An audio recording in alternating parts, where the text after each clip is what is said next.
ஏழைக்கு காலம் சரியில்லை, கையில வாங்குற பணம் பையில போறதுக்குள்ள செலவாகுதுன்னு சொன்னா எவ்வளவு போராட்டங்களை நாம சந்திச்சுக்கிறோம். அறிவியல் கண்டுபிடிப்பு நாங்க அதை ஒருபோதும் மறுக்கலைங்க.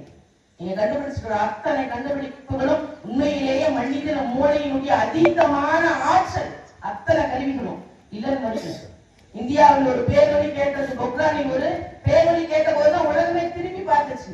நான் வல்லரசு மிகுந்த நாடு, வல்லமை மிகுந்த நாடு, என்கிட்ட அணு ஆயுதங்கள் இருக்குன்னு அப்துல் கலாம் நிரூபிப்பதற்காக அத்தனை அறிவியல் ஆய்வாளர்களும் சேர்ந்து அந்த கண்டுபிடிப்பு கண்டுபிடிக்கிறாங்க. ஆனா இன்னைக்கு அத ரஷ்யாவுக்கும் உக்ரைனுக்கும் நடக்கிற போர், கண்ணகி சிலப்பதிகாரத்துல மதுரைக்கு தீ மூட்டும் போது சொல்றான், குழந்தைகளை பசுக்களை நோய்வாய்ப்பட்டவர்கள் எல்லாம் விட்டுட்டு தீ வந்து பிடிக்கிட்டன்னு சொல்றா. இன்னைக்கு எந்த இடத்துல குண்டு போடுறோம்னு தெரியாம நான் தன்னுடைய வல்லமையை காட்டுறதுக்காக உங்க அறிவியல் பயன்படுதுன்னு சொன்னா இங்க எப்படி இந்த பூந்தோட்டமா இருக்க முடியும்? குழந்தைகள்லாம் செத்து மடிறாங்க ஒரு நாட்டுல, எல்லாத்தையுமே பூந்தோட்டம் எப்படி எடுக்க முடியும்? இன்னைக்கு நம்ம கிட்ட பேசுறவங்க உண்மையா இருக்காங்க, உள்ளத்தை ஒண்ணு வச்சுக்கிட்டு வெளியில ஒண்ணு பேசுறவங்க, உண்மையான அன்போடு பழகிறவங்க எத்தனை பேர் இருக்காங்க சொல்லி யோசிச்சு பாருங்க.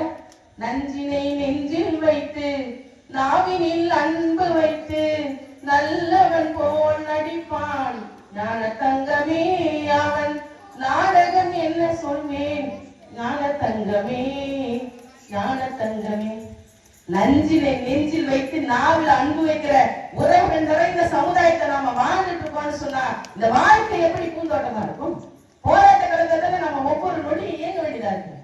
100 வயசு என் தாத்தா 100 வயசு வாழ்ந்த மனிதனுடைய ஆயுட்காலம் உங்களுடைய அறிவியல் வளர்ச்சியால நீங்க 60. எதிரணி தலைவர் சொன்னார்ல, கண் அறுவை சிகிச்சை இன்னைக்கு எப்படி பண்றோம், ரொம்ப எளிமையா போய் 60 வயசுல பண்ணா சரிங்க. நான் 40 வயசுல கண்ணாடி போட்டிருக்கிறேன் சரி, 10 வயசு குழந்தை கண்ணாடி போடுதே, இது எப்படி நீங்க வந்து அறிவியல் கண்டுபிடிப்பு அதிகம் சொல்றீங்களா? உணவே மருந்தா இருந்த காலம் போய் நீங்க மருந்தே உணவா போச்சு. 10 வயசு குழந்தை கண்ணாடி போடுறதுக்கான தேவை என்ன இருக்கு? 14 வயசு குழந்தைக்கு சுகர் வருது, ஏன் வருதுன்னே தெரியல.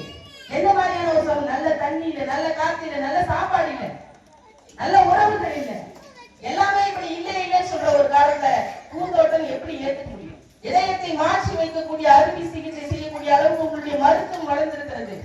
இதயமே இல்லாத மனிதர்களாக, மனிதனையுமே இல்லாத மனிதர்களாக ஒரு சமுதாயம் உருவாக்கி கொண்டிருக்கிறதுன்னு சொன்னா இந்த வாழ்க்கையை, இந்த சூழலை எப்படி பூந்தோட்ட வாழ்க்கையாக ஏற்றுக்கொள்ள முடியுங்கிறத எங்களுடைய மிகப்பெரிய கேள்வி. பாலியல் வன்கொடுமை ஐநா சபையில ஐநா சபை ஆணையர் ஒரு அறிக்கை அறிவிச்சுட்டு தேம்பி எழுதுறாங்க. இந்தியாவில் ஒரு ஆண்டுக்கு 10,000 பெண்கள் கற்பழிக்கப்படுகிறார்கள், அதிகம் குறிப்பாக 7 வயசு 8 வயசு குழந்தைன்னு சொன்னா நாடு எதை நோக்கி போய்கொண்டு? குழந்தைய தெய்வம் ஒண்ணுன்னு சொன்ன காலம் போய் இன்னைக்கு எதற்கெல்லாமோ பயப்பட வேண்டிய சூழ்நிலையில இன்னைக்கு வாழ்ந்துட்டு இருக்கோம்னு சொன்னா இந்த வாழ்க்கை எப்படி பூந்தோட்டமா இருக்கு? அடுத்து இயற்கை மிக முக்கியமா. ஏன் தெரியுமா? இயற்கை அப்படிங்கறத இன்னைக்கு பேச வேண்டிய கட்டாயம் இந்த இடத்துல பேசணும். ஏன்னு சொன்னா மரம் நட வேண்டும் அப்படிங்கிற ஒரு மிகப்பெரிய உயரிய கொள்கையை அப்துல் கலாம் கையில் எடுத்தார். அவரால் முடிஞ்ச வரைக்கும் செஞ்சாரு. அடுத்து அதை விவேக் கிட்ட ஒப்படைச்சார். விவேக் அவரால் முடிஞ்ச வரைக்கும் செஞ்சாரு. அதுக்கப்புறம் அவரே இறந்து போயிட்டாரு. ஆனா விவேக் மரணத்தின் போது நாம ஒரு நிகழ்வை பார்த்தோம். எல்லாருமே எல்லாரும் இறந்து போனால் மலர்